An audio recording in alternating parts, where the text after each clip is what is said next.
All right, we are back. We've been away for a while. Shit got busy. We're all good though. How's everybody doing today or this evening? Good. What you been up to, Brandon? I feel like we haven't talked in a while on the show. I've been preparing, for Josh's wedding, picking out which suit to wear, going to get him some Timberlands for finish off his dress. Similar to what Russell Westbrook was wearing. So yeah, man. For those of you that don't know, I got married a while ago, about a week ago now. So we're hitched up. About a week ago. Jarek, what you been up to? I've been just chilling. Been working, just living the dream. Excited to be back on here. Excited to be talking sports again, even though we've been talking sports not on air. But yeah, I'm just excited to be back.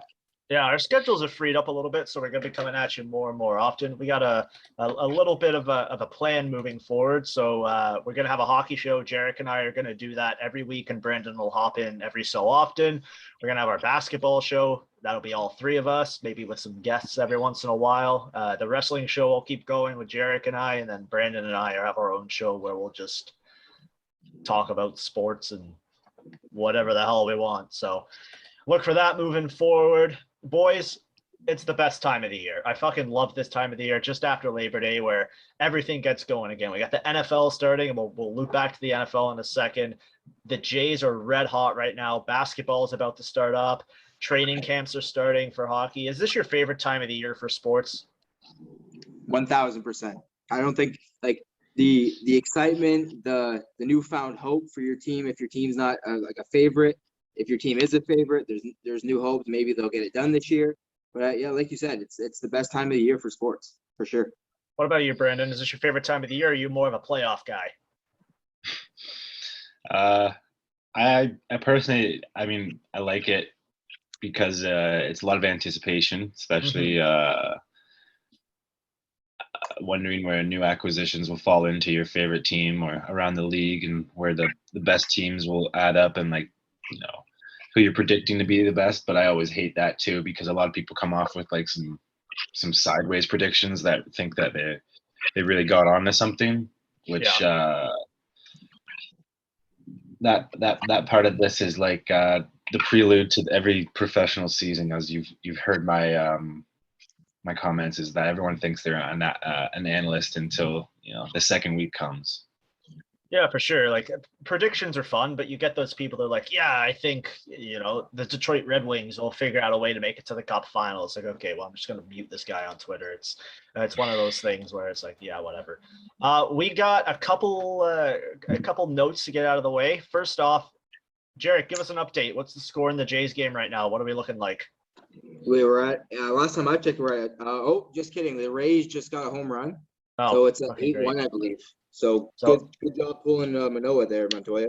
Yeah, so 8-1 Jays, 8-1 Jays over the Rays, and they're both wearing uniforms that look exactly the same. Our Toronto Blue Jays are rolling right now in a wild card position after being 9.5 back of the Yankees 2 weeks ago. So they are pushing. They're making this meaningful baseball. Brandon, you and I were on the course a couple days ago. Shout out to our guy Patrick, who was paired up with us.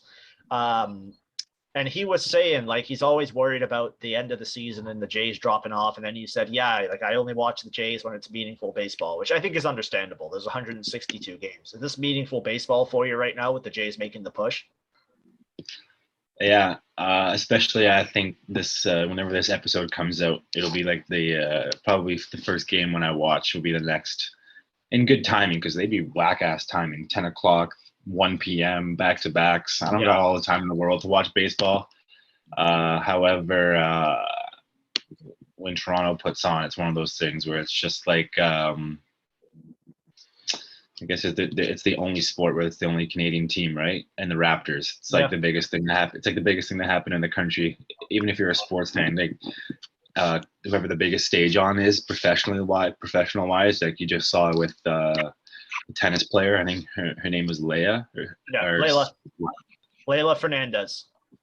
So regardless, like even that was exciting. And that was big news. And I didn't watch that, but I was aware of it. So I think that I got to put my Marcus Stroman and Batista throwback jerseys to use.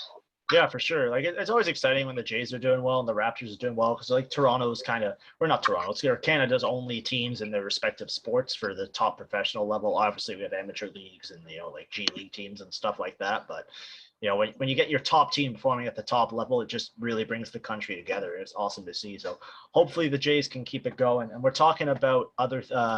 Brandon, you mentioned Leylah Fernandez. We got to shout out Canadian women's sports here, because at the Olympics, the Canadian women's soccer team, they won gold in a penalty shootout. It was very reminiscent of the Euro Cup final for me. So I was kind of having flashbacks where England lost in penalties. And then we had, a lot of other big things happen as well at the Hockey World Championships. Canada coming back from a deficit to win gold in overtime. And we just had Leylah Fernandez make it to the U.S. Open final as an unranked 19-year-old, which was exciting. So we just wanted to shout out Canadian women in sports. You guys got anything on that? Yeah, I think it's just awesome to watch. It's awesome to hear about. It's kind of awesome to see, like when you go onto Twitter and you see just all these, like all the success happening. It's really nice to see. Yeah, I agree. I believe that it's been the summer of Canadian women in professional sports, as Josh has said, on not only on the tennis courts, but on the soccer pitch and on the hockey rink and in the Olympics, especially with Penny Alexiak, like just making world records. I guess we haven't even talked since around then. And Jessie Fleming had a strong showing for the soccer team too. Exactly. So really the list goes on. We're missing a lot of names, but good for the country and good for the game. Yeah, for sure. All right, I got to step out for a second, but I want you guys to just, Brandon, why don't you run the NBA talk? I just had something come up quickly. I'll be back in 2 seconds. Oh my God. Okay, yeah, let's freestyle this. I'm gonna let Maddie know about this. Speaking of the Utah Jazz, okay, so there's this viral clip. I don't know if you saw. Scotty Barnes clip? Yeah, of Scotty Barnes playing some outstanding defense in a pro Miami run. Before I explain what the clip was, I watched an 8-minute clip that came out on YouTube actually about that run. And the players that were on Scotty Barnes' team was Scott himself, Gary Trent Jr., so 2 Raptors, Colin Sexton, and then there was someone who I did not know, and the 4th guy was another professional, Buddy Hield. And so that was an amazing team in itself to be put together. It was, the other guy wasn't, I don't think it was an NBA player if I'm concerned, but obviously they were playing against even players such as Donovan Mitchell. I believe Tim Hardaway Jr. was a clip too, where Scotty was at least 6 feet away on a closeout and still blocked a step back shot, and then also got down on a block where you could see Donovan Mitchell's reaction. He was kind of blown away, and it is just like seeing these clips. Not only is his athleticism really standing out, but his wingspan is like, you could almost think that he could like touch his ankles like standing up straight and just putting his arms to the side. I think that as every week goes on and as every highlight film comes out, Masai Ujiri and the Raptors continue to prove why this was not as much of a surprise as a lot of us may have thought. What do you have to think on his progression since being officially drafted as a Raptor?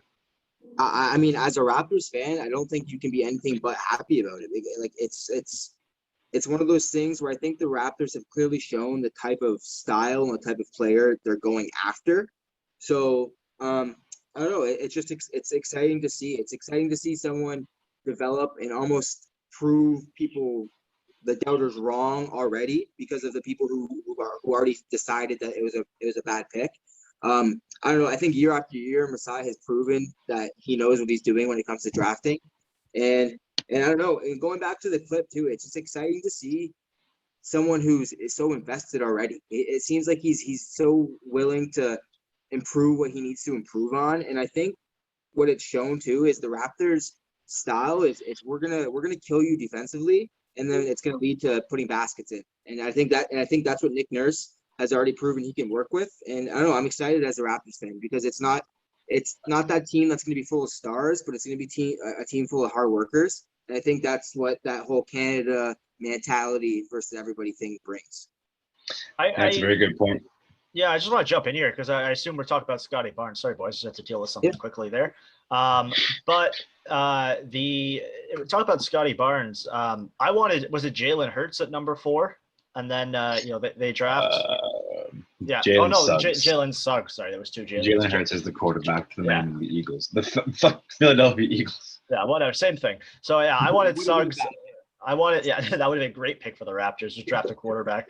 Yeah, but no, and I've seen these videos and this guy's personality, and he was in Toronto the next day. It seems like he really wants to be here. He seems like he's a bulldog on the court, and he reminds me a lot like his work ethic, kind of like Kyle Lowry, which I think is going to be a nice little fit for this team. And I think Nick Nurse is going to be able to do some great things with him, which I think is what you were saying at the end there, Jarek. So it's going to be fantastic to see this guy development through the years. Hopefully he stays as a Raptor and doesn't get snatched up by one of those fucking LA teams. I have a question for Brandon. How deep, as a Raptors fan, do you think people can get into that clip though? Like, do you think they kind of have to take it with a little bit of stride? Sorry, can you say that again? When it comes to that clip as a Raptors fan, how excited do you think a Raptors fan can actually get about that, or do you think they have to almost I don't know, chill out about it because it is a practice run in a way? Yeah. Well, considering I brought it up and I would consider myself a Raptors fan, I got rather excited by seeing it just because I guess we haven't seen much, especially with them being out of country for the last, year and a bit. Every bit of film that's not a professional game on TV is nice to see. So I think what stood out for me the most was seeing him gel so well with like Gary Trent Jr. and other like high-level NBA players, like as if you wouldn't imagine that he hasn't even stepped court in an official game yet. So I mean, all those things you have to put together, the intangibles. Obviously, as a fan, you haven't seen anything yet, so it's more to be excited about than to be cautious about. Yeah, for sure. I mean, we're all excited to see the Raptors get going again. But something exciting with the NBA, they're looking to do something that's kind of a Field of Dreams style game. Now, do you guys all remember the MLB did a Field of Dreams game where it was in the cornfield? They all walked out of the cornfield, and it was a fantastic game, looked amazing on TV. The NBA want to do something like this, and the NBA VP of Basketball Strategy and Analytics, whose name is Evan Wash, said, "We've explored it and we'll continue to talk about it. The Field of Dreams game was incredibly successful. No surprise, it sparked discussions." So if the NBA was to do something like the MLB did with the Field of Dreams game, obviously the NHL has their Winter Classic, what do you think this would look like? Would it be kind of a game on the beach? Would it kind of be like a street ball thing, maybe on a famous street somewhere, a rooftop game anywhere? Brandon, you're our basketball guy. What would you like to see the NBA do something like this? I think the best way to go about this, similar to as how the MLB did, would be completely original. So some of the ways that they can go about that is to avoid some of the most popular ways that it's been done before. One that stands out the most was, I think, an NCAA game between Army and the Navy or something like that, played on an Army boat, a landing plane in the middle of the water, and that was a beautiful sight. It was crazy. They had fans, and they was just docked off the water, so they was in the water, which was great. And then they had street games where it's not run by the NBA, but like it's like Kevin Durant and Kobe Bryant would show up to like New York City park runs. I think the best way to do this though would be probably it's tough to something answer related because to there's so many options, right? To the origins of basketball, maybe even, because it's hard to say that you want to relate this to like Canadian basketball, because James Naismith was Canadian, obviously, and that's the founder of basketball and the inventor of the game. However, like the market and probably put the production and the value of bringing like that type of game to Canada would be super low and not effective for Adam Silver, so it would have to be in the States. Mm-hmm. With that in mind, like I'd love to go off of what your ideas would be. Oh, I think street ball will be the way to go. Maybe you could do it like their biggest market is Street ball is, probably unfortunately, street ball is kind of a liability even for the NBA. When you're playing street ball, there's a lot of things at risk if you're not playing on a hardwood court. So what they can do is but they can put a hardwood court in anywhere they go. But yeah. if you were to put them on the actual cement, it actually is a lot different because No, an so NBA hardwood yeah, has like air and spring within the board. yeah, like you wouldn't be able to do it on like Dundas Street, but you could put a court on Dundas. You know what I mean? Like That makes better. maybe they could do something on Hollywood Boulevard. There's a couple famous streets in LA they could look at. I think that would be a cool site. I'd like to see something maybe on a rooftop. I like that battleship idea. That sounded pretty cool. But I think they got to get creative with this. Jarek, what do you think? Honestly, I think they could go like the 2K My Park theme, like since 2K is really almost one of the most popular, like easily the most popular video game in the world right now, and people love to play My Park online. I think you could easily kind of do something like that outside, kind of bring I don't know thousands of people to a park somewhere and kind of recreate that My Park thing in real life. Yeah, for sure, for sure. I mean, it's going to be interesting to see the development of this. I don't think we'll see it this season, but maybe next season once we can get a little bit more clarity on what they can do with COVID restrictions and all that. It's going to be fun to see. Ben Simmons, he wants out, and I think they want him out too. Apparently, the Warriors are one of the teams that he's going to. The package before the draft was reported as Andrew Wiggins, James Wiseman, a 7th, a 14th, and 2 future first rounders. But apparently that, was just kind of a phone call and hang up. There's no desperations on either side, but Simmons does want out and he could start to apply pressure. I think we'll see a little bit more movement on this trade as camp starts and he doesn't show up. Brandon, you're a basketball guy. Where do you see this going with Ben Simmons? Because he's obviously a top tier player in the NBA. Will he fetch a nice little, bargain, or is he moving? Will he show up? What do you think?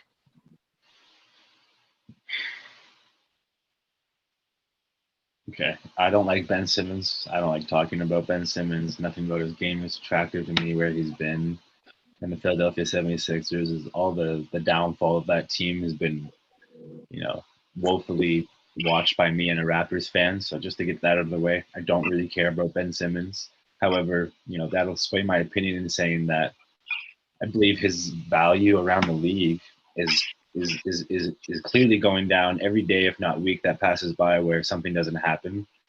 And I'm not sure that's not necessarily his fault or his party's fault. I think that the Philadelphia general manager is off of his rocker, let's just say, in his asking price for Ben Simmons. Yeah. And clearly doesn't understand what would get him a fair trade in today's market, especially where the player is a superstar and would only want to necessarily go to a place where he desires, right? So among the teams listed, right, you talked about Golden State. I was interested in that. I know something that I thought would be Andrew Wiggins, James Wiseman, and a couple first rounds because they just drafted 2 top 15 players and are going to get Clay back, and you'd get Ben Simmons. Essentially wouldn't be losing too much, and that's a pretty standard trade to run a super team in today's NBA. But with that being said, the Warriors don't see that as actually going to be possible, and the only other destination that's been in conversation with trending topics would be the Minnesota Timberwolves. And the Minnesota Timberwolves have a great connection to Ben Simmons because I think Karl Anthony Towns, D'Angelo Russell used to play. Actually, he didn't play college, so I think they used to be. They're all close friends. However, if you think about what the big four would be, Karl Anthony Towns, D'Angelo Russell, Anthony Edwards, and then Ben Simmons, and obviously you'd have to imagine to part way. I think with one of them, and I think the Timberwolves general manager came out and said that Karl Anthony Towns, Anthony Edwards, and those 2 are untouchable. He said D'Lo is very preferable not to leave, But even then, there's nothing else attractive on the Timberwolves, really, that would help the Philadelphia 76ers other than picks. And you're not looking for simply young guys and picks when you want a player that can help your team right away, because you're still competitive with Joel Embiid. So really, like, as much as I know is as much has been said out online. There's really nothing going on. All I know is that Ben Simmons doesn't want to, like, even, doesn't even want to don 76ers logos. He had a picture on Instagram where he was getting his hair cut, and the bib was all 30 NBA teams. It was actually kind of a joke. It was rather funny. And that was like a week ago. So, clearly he doesn't know where he's playing either. Jarek, how do you see this playing out? Honestly, man, I'm so over it. It's such a mess at this point. Like, it's just, I'm just waiting for the notification to pop up on my phone and Ben Simmons traded to whatever team finally takes the risk on him. I just really hope it's not as a Raptors fan, it's not the Raptors taking the risk on him. Yeah, I don't think he'll end up on the Raptors, but No. How about this? But other than the Raptors, other than the Timberwolves, and other than the Warriors. Warriors. Let's all list off one team that would be a shot in the dark that you would like win money off potentially if you were just to guess where in your random, like, where you think it could potentially land. I think Portland. Sacramento. Steve Ballmer's a crazy man, so I'll go Clippers. So that's interesting to have on record. So we'll see if we can come back to that one day. Yeah. I have nothing to back up my pick, just that Steve Ballmer's a fucking. You do, actually. A lot of people who are Clippers, demons, want to think that trading Kawhi Leonard is a good thing for Steve Ballmer because of how injured he is at the moment and what his contract is worth. However, be as with what you may. That's pretty much losing your new arena and why you built a whole new franchise rebound. Or, you know what I mean? Yeah.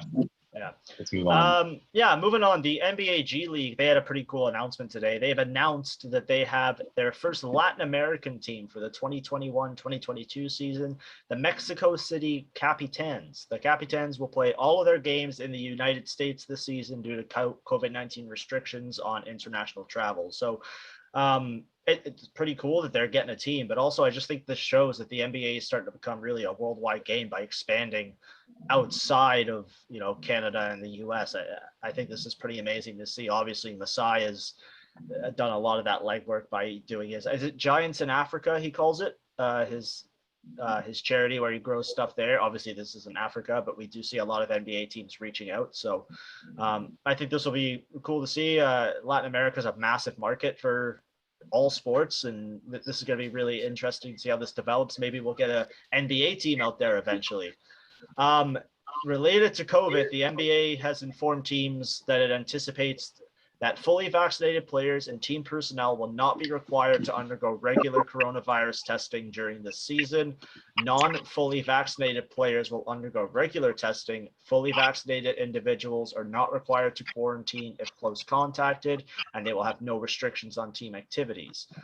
That's the end of that. So that was for Cham Serenia. What do you guys think of the or Jarek, what do you, Brandon, guys step out for a second. Jarek, what do you think of these new restrictions that sports teams are coming out with due to vaccinations and, team staff, personnel, and all that? It's to protect the players, obviously. I think it's the only way they could have taken, right?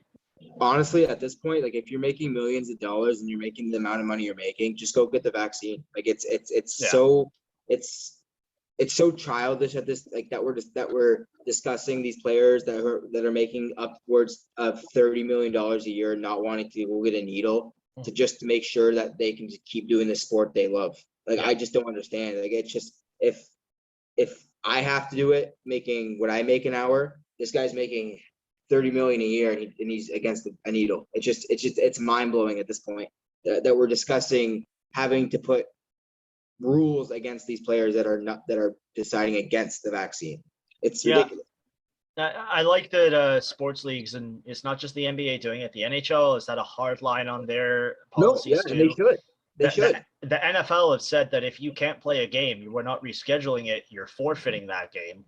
I like that they're putting the responsibility on the players. They're putting the onus on the players and the teams. It puts it on the management too and the staff. So I like what they're doing. We saw in Columbus today that a coach got fired because he wouldn't get the vaccine, and that opened up a job for somebody else. So if you're willing to sacrifice your job just because you don't want to get the jab, then you know what, somebody else can take your spot, because it's all about protecting people. So I'm all for everybody having their own choice and freedom of doing what they want to do.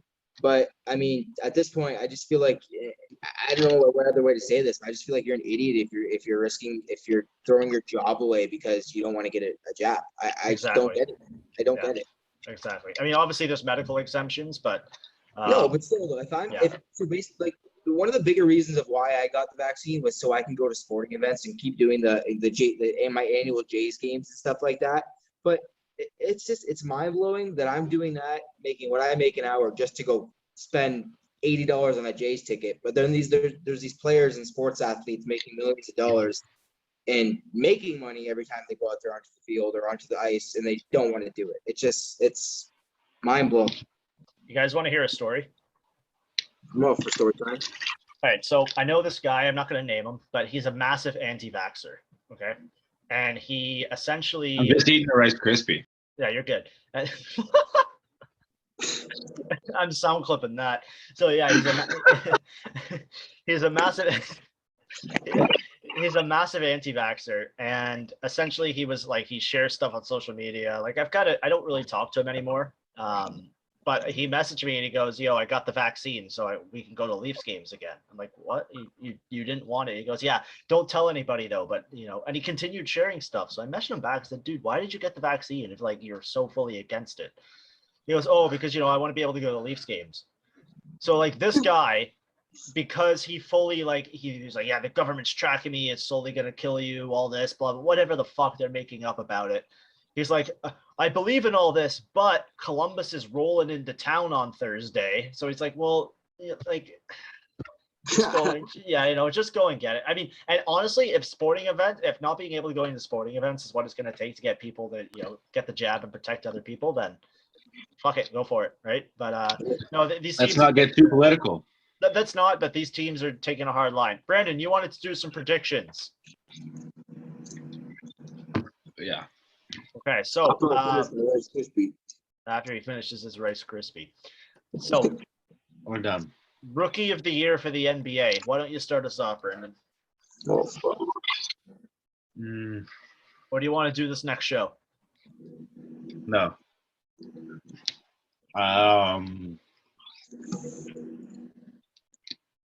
Probably Jalen Green. Yeah. Or Scotty Barnes, but that's really biased. And Cade Cunningham but Jalen Green. I'll go with Cade Cunningham. He was the first overall pick. I think he's going to have an impact year for his team. I'd say Pistons. Sorry, Jarek, what was that? I'd say Cunningham. Yeah, me too.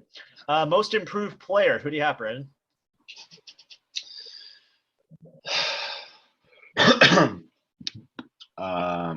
Good question.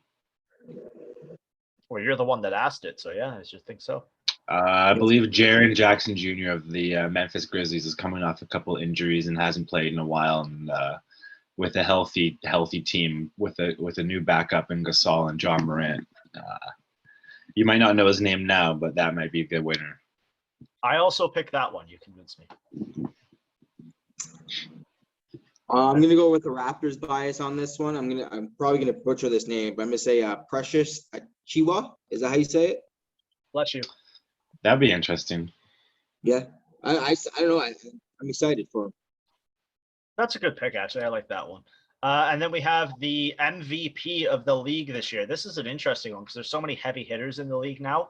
I'll start us off. I'm going to say Curry. I think he's coming out flying this year, and I think he's going to light up the league like he used to, and I think the Warriors are going to make a push. So I'll go Steph Curry for MVP this year. I'm going to say Luka just because I want to say Steph, but I don't want to because you did. But okay, I'll say Luka then because I like Luka, so you can have Steph. I want to say Luka because I like Luka. But I think Steph could have won it last year. That is the narrative because he did it all by himself, considering he won't necessarily be doing that again. He might not be MVP numbers. His balls will his ball handling numbers, his ball handling minutes will go down, and even his points might go down because of Klay Thompson returning. However, I think at the narrative at the moment is that Luka has no more help continuously. So I think that he might have another season. Jarek, who you got? I'm gonna go with the best player to ever play the game in the history of basketball, LeBron James. All right, so LeBron James. Okay, taking the safe pick, I see. Well, he's been banned the last few years for winning it, so hopefully this year he finally gets another one. Fair enough. Fair enough. So those are way too early predictions for preseason predictions. We're going to take a quick 2-minute break, and then we'll be back with the second half of our show. Okay, so in hockey news, there's one major story. Kasperi Kotkaniemi was offer sheeted by the Carolina Hurricanes, a 1-year, $6.1 million offer sheet, and in return, the Habs got a 2022 first and third round pick. What do you guys think? Wait, 1 year? Yeah, it was just 1 year. 1 year. Oh. 1 year. So they in my opinion, they overpaid for him. He's not worth $6.1 million. He's got like a few seasons under his belt. And they did this out of spite, man. This was revenge for the That's about what offer Marner's worth. sheet. We can get to that later. Tune into Orion on Ice to hear our full thoughts on this. This is kind of a teaser show to give you a taste of everything. So what do you guys think? Like, do you like offer sheets? Do you hate them? What did you think of this one? Jarek, why don't you kick us off? I fucking love this one because fuck the Habs. Like, this is great. Like, I don't think anything could have happened, like, better could happen to the Habs. Like, obviously 6.1 is crazy, but I don't know. I like it just because it's a little bit of an FU back to the Habs for what they did with Aho a couple years ago. Yeah, for sure. No, for anybody who says it's not, it clearly is because it's the same two teams. It's they're same type of young player. Obviously not this at the same levels that they're at, but still, it's for anybody who says it's not, you're done. No, it's clearly a revenge offer sheet. Brandon, what did you think of this when you saw it? I didn't know it was just for 1 year, and I thought it was expensive, but I thought it was multiple years. Wasn't there a rumor that they were talking about an extension already? Or something along those lines? Yeah, they're talking about an extension, but I think they want to see what he has first. That's a massive contract to give a guy, right? I liked it because I don't like the Habs. Yeah, my boy. I think that's where we all fall. Like, we can't give a fair judgment on this because it was also like it was done well. Like they did it to them, and they took a plan and schemingly did it in return to them, to a similar player, Finnish player, young. Yeah, for sure. I thought it was, Buddy got paid, and good for him. He's about to have a breakout year. Yeah. I don't think Kotkaniemi was ever going to have the type of season or type of hockey, like, skill or stat wise that he was ever like that he needed to have in Montreal. I just don't think it was ever going to work out there. It's just too big of a city, too much pressure, and I think they have Drouin coming back anyway. Carolina. Yeah, for sure.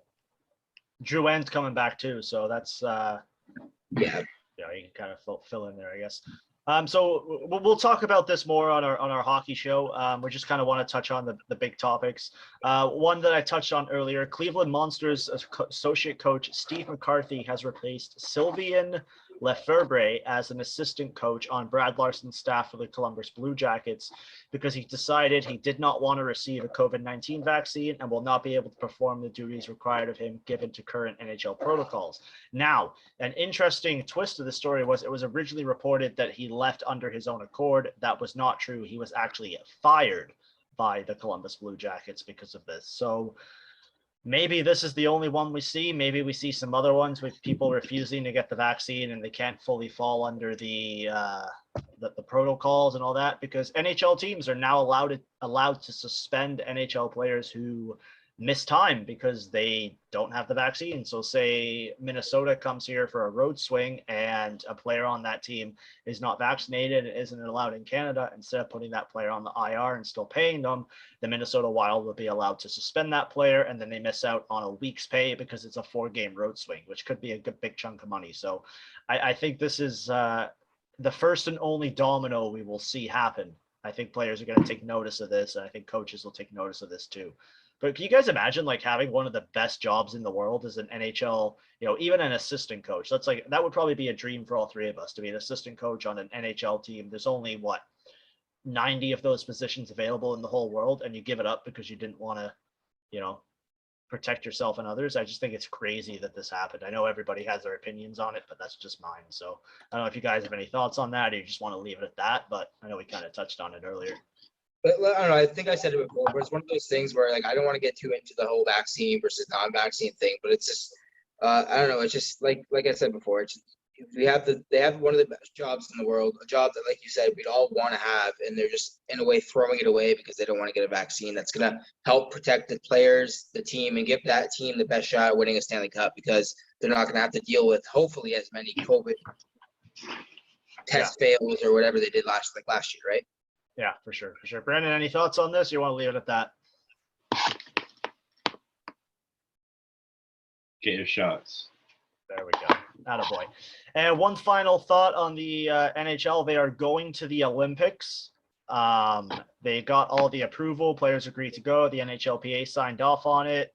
There's insurance on, there's COVID insurance on it and all that. The NHL is allowed to pull out within 3 days, apparently, because of, if there's a massive COVID outbreak. So are you guys excited to see? I've never heard about that.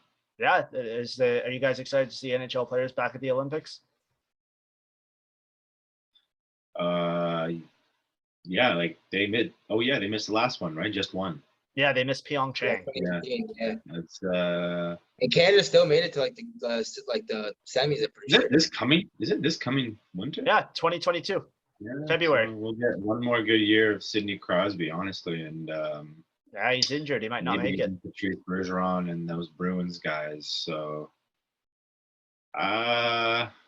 unfortunately, I am a Matthews fan, but I think look out for Team Finland. They always find a way, man. They always sneak into a medal game somehow. No, Team Russia's taking it. Russia's banned from the Olympics. They're actually Olympic athletes of Russia. But yeah, okay. Well, whoever Putin's with, they're winning. No, they're not going to win. It'll be Canada. It'll be Canada-USA final. No, because Connor McDavid is going to be on the ice for Canada, and he's going to give the puck up in the last minute of play because he doesn't have a defensive game in his own zone, and Canada's going to lose, just like the Oilers lose all the time. All right, so we're gonna start wrapping it up here. Make sure you tune into all our shows. This is just meant to be a little bit of a teaser for you. Jarek and I are gonna hang up here and then hit record again because the main event of Raw is on, and we think Big E's gonna cash in. Brandon, you can join us if you want. You probably don't want to. You look like you're hungry for some more breadsticks. So I'm so hungry, but Big E, I have an investment in. So you want to join us for that? Big B, come on, Big B. Come on, Big B and Big E. I think Brandon's grabbing, so he's grabbing his trading card that we got in. Brandon and I bought some Yeah, there it is. Lift it up. You got the light on it a little bit, man. Lift it up a little bit. I can't even see him. Yeah, there you go. Right there. That's a nice card. Official Royal Rumble card. You got the mat on it and everything. So make sure you follow us everywhere on Twitter at Orion Sportscast, on Instagram at Orion_Sportcast. Follow all our socials. I'll drop them all below. Make sure you tune in soon. We'll be back very soon with a new show. We're not sure which one yet. And as always, remember, fuck the Habs.